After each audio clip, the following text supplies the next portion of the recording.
You know, today hasn't been a great day for movies. I saw Halloween Ends earlier today. Super underwhelming. Super flawed. And now I saw a film that I've been hearing good things about for like 2 years now called The Empty Man from 2020. And it's super flawed. Hey everyone, it's Michael. I hope you're doing well today. As I said, I finally checked into watching The Empty Man from 2020. A lot of people have told me a lot of great things. I saw Chris Stuckman's video back in the day when he did his video about it, and I've wanted to check it out forever, mainly because I'm a fan of creepypasta, urban legend type stuff, especially when creepypasta is like urban legend or one mimics the other, and I like modern day kind of urban legend stories. I went into this movie knowing nothing about The Empty Man at all, aside from the urban legend aspect to it. I didn't know what to expect. I just heard it was really well done.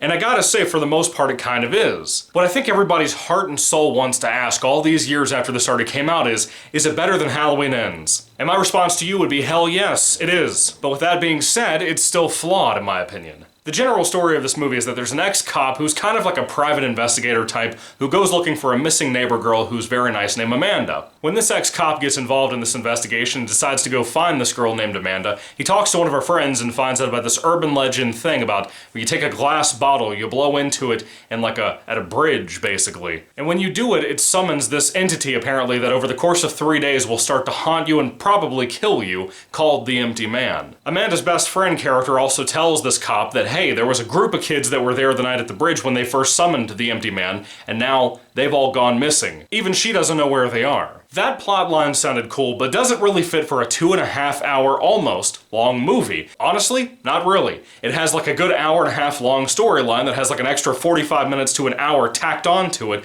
that to me just bogs it down and kind of confuses it a little bit, muddles it even a little bit. This movie has a very simple concept. It could just be a straight up monster film like Butterfly Kisses, for example, that did something very special there, but it goes in a different direction that I'm not sure many of us really like. I mean, you're gonna have those weirdos out there who say it's this amazing thing because it's different. If different, for whatever reason, appeals to you and that's really all it takes for you to have a good movie-going experience, you're probably gonna like The Empty Man more than I did. Or even more than a lot of people did. But I don't want to take too much away from this film by complaining about that last 45 minutes or so, because a lot of stuff in here are really well done, very good stuff. The performances are all really good from pretty much everybody in the entire movie from beginning to end. Even for small roles, background roles, anybody just appearing in the corner of a room in the back of the building, they're doing a good job. The writing's really good, the music is really solid. One of the best things about this movie is the sound design. Remember when you saw Dead Silence from James Wan back in the day when it first came out, or even now when you watch it? There's something about the sound design for that movie that really makes it as a movie. The Empty Man has that great benefit as well, and it really serves this film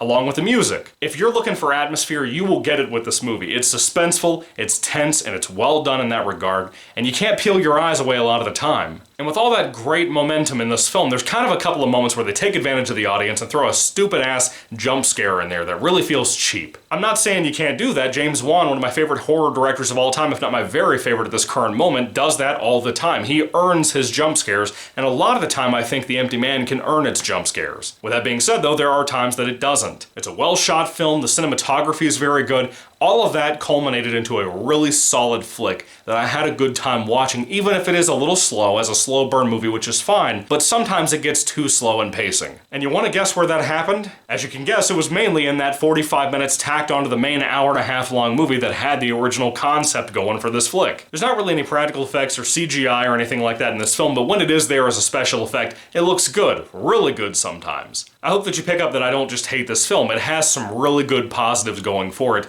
but it has negatives, man. But I will say this, it's certainly a good time most of the time, even during that later half of the movie. The Empty Man is a good flick, but very flawed, as I said. And at the end of the day, I think I can only really give it, on a 5-star basis, really just about a 3 out of 5 stars. Some of the problems in the storytelling are really what pisses me off and really kind of ruins the film and the momentum of the movie for me. And that pacing bites it in the ass sometimes, man. With that being said, have you seen The Empty Man? Did you love it? Did you hate it? Put all your thoughts and comments down below. I would love to hear what you guys have to say about this crazy little movie. I had a good time with it. It mostly kept me entertained. That's really all I ask for from a movie. Will I ever watch it again?